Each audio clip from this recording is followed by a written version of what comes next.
Hello বন্ধুরা, কেমন আছো সবাই? আশা করি খুব ভালো আছো। আমিও অনেক ভালো আছি। এটা পিসিমণি জামাইবাবুকে ফোঁটা দিচ্ছে।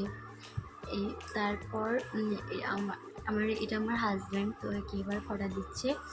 দেওয়ার পরে এবার আমার মা ফোঁটা দেবে, কারণ আমাদের বাড়িতে আমার পিসিমণি আর মা দুজনের জামাইকে ফোঁটা দেয়। এবার এবার আমার মা ফোঁটা দিচ্ছে দুজনকেই।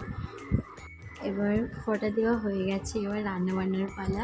আমার রান্নাবান্নার দায়িত্বটা আমার হাজব্যান্ডের ওপরেই ছেড়ে দিয়েছি। সবাই খুব ভালো রান্না করে, তাই এবার আমাদের গাছে ড্রাগন ফল হয়েছিল, সেটা দেখার জন্য আমার ছাদে গিয়ে দেখলাম ড্রাগন ফলটা ফুটেছে। ফুলটা ফুটেছে না ফুটেনি, তারপরে দেখলাম ফুটেছে। তারপরে পরাগ মিলন করে দিলাম। জানতাম না কীভাবে করতে হয়, তারপরে ইউটিউব দেখে করলাম। ঠিক হয়েছে না ভুল হয়েছে জানি না, দেখে বলবে কিন্তু তোমরা, কমেন্ট করবে ঠিকভাবে করলাম। এটা আমার মেয়ে